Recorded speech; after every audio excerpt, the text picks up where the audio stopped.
so my background is psychotherapy and conflict resolution. I was born in Guyana, Guyanese. My mom is from Grenada. My father is from Grenada, both Grenadians. My mom's father is a tall white guy who's Scottish. My grandmother is Black and Indian. And so I come from a very multicultural family and that sort of thing. But I think there's something about what we see on the news, and the news constantly showing us the worst of who we are. And when we go into the world, it's not that we don't meet bad people, but the majority of the people we meet on a daily basis are rather decent people who want the same thing we want. They want to be respected. They want to be loved. They want to be valued. They want to be listened to. And that's ubiquitous. That's in any part of the world that you go to. You don't even, one of the things I do as a person with Black skin, I always, whenever I travel, I put the responsibility on myself. So if I'm in Italy, if I'm in Madrid, if I'm in the South, wherever I am, I always show up in such a way that I'm my best self. And that if they meet someone who have the same skin color and the same gender that I have, and that person, excuse my language, is an asshole, I have presented myself as the ambassador of my people, my country. My Scottish grandfather used to tell my mother, his children, when you leave the house, you're not Hannah, you're not Jean, you're not Edmundo, you're not Tony, you're a Forsyth. And so when you leave the house, you're representing a family, you're representing a people. And I've always kind of felt that way for myself whenever I travel, that I'm representing a group of people. I never think of myself as me within my own persona. But I always feel like I try my best. I'm not always successful, but I try my best to show up as a representative, not just as a person with Black skin, but as a man, right? As a human being, you know, and try to always present the best of who I am. And sometimes under very difficult conditions. My father grew up and became the first prime minister of Grenada. Grenada just celebrated its 50th year anniversary of independence. And so this very poor man, this very poor boy, grew up to be the first prime minister. The Queen of England, Elizabeth, imprisoned my father for 30 days on a battleship because she didn't want to give up Grenada because of the spices and all of that. And the people protested and burned, and my father eventually became prime minister. And about 10, 15, 20 years later, Elizabeth, who imprisoned my father, actually knighted him and made him a sir. So he went through the whole transition. Later on, Ronald Reagan invaded Grenada, and my father was living in San Diego. So I left Italy, came to San Diego for the very first time. So I was a man with Black skin, speaking with a British accent. We got a lot of conversations about who I am, because what we do is we put people in compartments. You know, if you have Black skin, you must be this. If you have white skin, you must be this. If you so I lived that life of being a Black man with Black skin, having, by how I was raised, having to say, but having Black skin doesn't narrow you in. You know, it doesn't mean that you're this. Black skin can speak with a British accent. It can eat Italian food. It can eat Mexican. Black skin can do everything that all the other skin color does. And so, so I studied psychotherapy, called Roger Psychotherapy. And then I spent a year at Harvard University studying conflict resolution. And so my work now is a professional mediator. I do international mediation. I do national mediation. So I'm doing a mediation now between some people in Israel and Jordan. And so recently I had to give a talk at UCSD, University of San Diego, California. And I was invited to speak to some students who were in STEM. And when I got there, it was all Black presenting kids. The idea is the presentation is the door that we open to meet the rest of the person, you know? So I always have had trouble, and we can talk about that another time, just saying that I'm a Black man. And after I left them, I realized I had to do a photographic exhibition to bring role models to these kids. And so I raised some money. So the idea is to photograph role models of color, specifically people that are Black, for kids in STEM, science, technology, engineering, art, STEAM, art, and math. And so it was during COVID, and I just really literally picked up the phone and called a bunch of people, told them I wanted to do this photographic exhibition. as role models for students?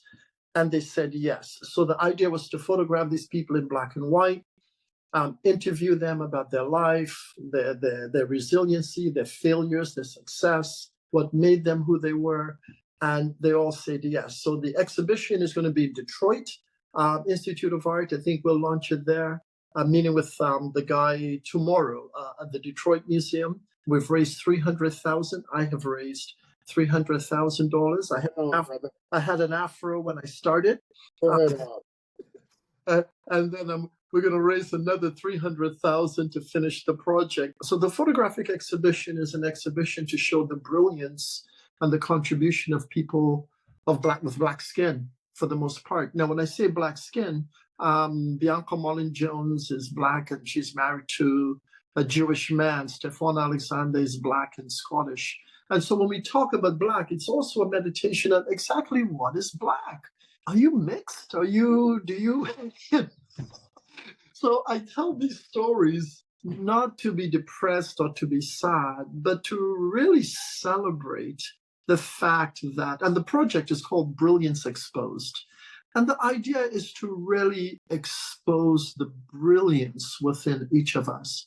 We can give you tutors, but I want students to know that they're not a blank slate, that there is a brilliance within them, that if they tap into that brilliance first, there's a brilliance within you. And once you see it and acknowledge it, then you bring that brilliance to everything you do. So if we were to sit here, and I've been doing this as a practice, when I have meetings now, I start my meetings by saying, I want everyone to take a deep breath. And then what I want us to do is to tap into our brilliance. And now let's speak and co-create from our brilliance. I'm doing this project. I raised 300,000. Somebody promised me money. I didn't get it. This didn't happen. That didn't happen. Every video we shot, we screwed it up. I've been feeling like hell. I really have. I've been having trouble sleeping and all that. And I thought this morning, yesterday, my fiance said to me, she goes, "You're going through a dry spell, but just know it will get better. It will get better." And in her saying that, what I thought was, there is a brilliance inside of you that even though the external stuff doesn't look good, it's not what you want it to be, there is a brilliance inside of you that's still yours. It's not lost. And so for me, for this exhibition, it's an invitation to say to students, there's a brilliance within you. And at the broader spectrum, it's for us to really invite each other to speak to the brilliance within us. Who am I? If I had everything in the world I wanted, who am I? And if I had nothing in the world that I wanted, as I'm going through this rough time with the project to try to raise money, who I am. And there's a brilliance within me that when I sit with it and express myself through that brilliance, I move differently. It's not that I'm not sad. It's not that I'm not feeling a little defeated. But when I do it through my brilliance, I was weighing myself down and I thought, why am I using this language within myself? Why am I speaking to myself that way?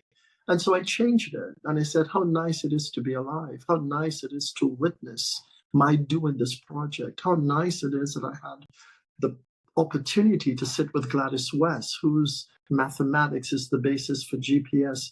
How nice it is I've been invited to. And it wasn't that those things, it was just that I was tapping into something bigger than myself. And so the last thing I would say in respect to this project, Brilliance Exposed, I think the invitation is to have a new definition of self.